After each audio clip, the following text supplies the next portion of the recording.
Thank you, John. It's really nice to be here, and really good audience we've got here, and I think the discussion already has been quite useful. So let's think about what it really means to publish ethically. Well, those are the kind of key words: probity, being honest; intellectual honesty; and being aware of conflicts of interest, and then if you have them, stating them, because everything in life is full of conflicts of interest, but in scientific publishing at least you have to acknowledge them. So these are the topics I'm going to just briefly waltz through. Honest reporting of results, avoiding claims of plagiarism that we've already mentioned, conflicts of interest, ghostwriters, peer review process and how it works, impact factors, which are quite controversial area in their own right, and then conflicts between conflicts impacting on editors. I'm editor of a 4 times per year journal called Prostate Cancer and Prostate Disease. Also helped John a lot with BJUI, and I know quite a bit about editorial conflicts because I've kind of lived through them. So, okay, let's start with honest reporting of results. First rule, never massage your results to make a negative finding positive. It's already been mentioned. It's so tempting to do that.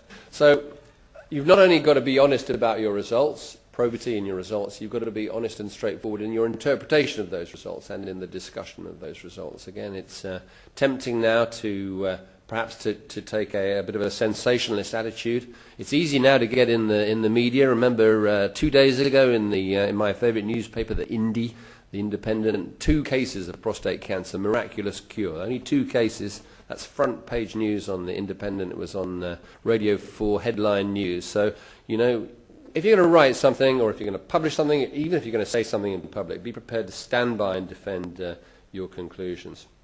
So plagiarism, don't, as John has already mentioned, reproduce chunks of other people's work. In the digital age, it's pretty easy to do, and it's tempting to do. You've even got to be cautious about cutting and pasting your own work, because the risk is you get dual publication. And like I've written, I don't know, maybe 100 articles on variations on drug therapy for BPH over the years.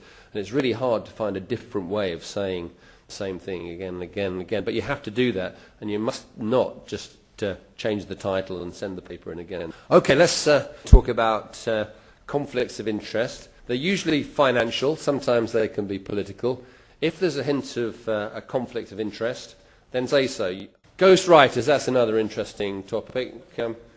There's a lot of ghostwriting going on out there, actually. You'd be surprised how much there is. They're professional writers, and they're paid quite large sums of money to produce copy. Ideally, they should be, that writer should be acknowledged as an author, one of them on the list of authors. That's the ideal. And then every other author on that list better check pretty carefully that he or she can stand by the conclusions of the paper and the results, of course. Alternatively, you can put in the end, you can say this, we'd like to thank for editorial and writing support the person who did the writing, and that's legitimate.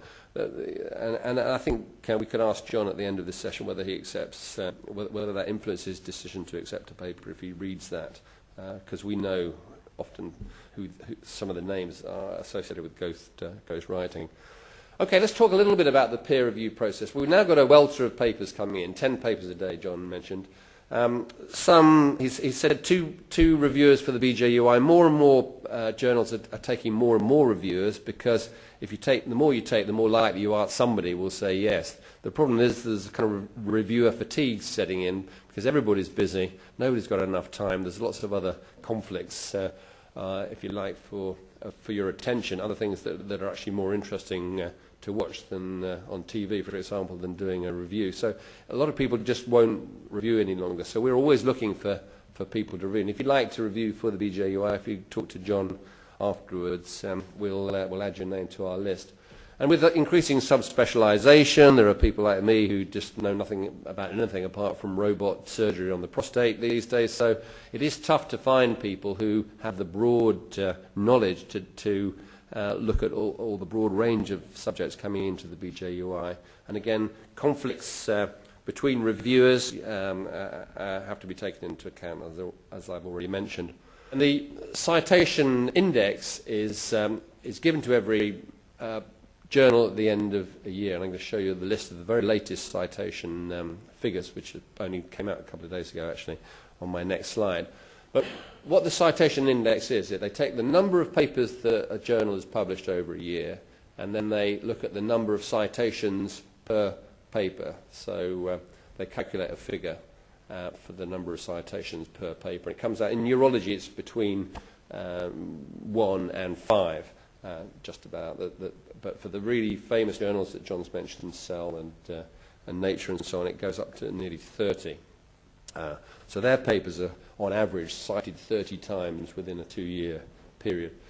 Now, this thing can be so-called gamed, or and this is why I'm talking about it in terms of ethics, because if you ask your authors when they send in the paper to quote other papers that have been in that journal, then you can push up your citation index, and there's evidence of that being done. There are software programs now where you can actually look at the self-citation within any journal. So we know the journals that do this, and we don't think it's very ethical, but it's quite hard to stop them.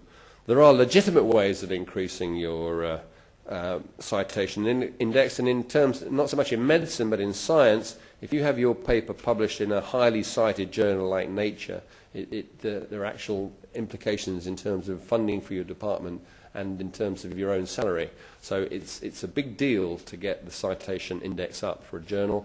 The higher your citation index is for the journal, the more people, particularly scientists, want to send papers in. So it becomes a self-fulfilling thing. So people take it quite seriously. There are other parameters by which you could judge a journal, such as readability, and that's something that John's been working on in terms of the news page and the mini reviews and so on in BJUI. And you can also now measure very precisely the web traffic. Well, I showed this especially for John. This is the numbers that we all look forward to. They're published towards the end of June. In order there, the top 26 journals in urology and nephrology. Actually, they're mixed in some nephrology journals. And there are some journals that we know are up high on the basis of self-citation. So I won't dwell on that slide, but those are the numbers if you want them. They're all between, as you can see, 2.2 and the top one is 7.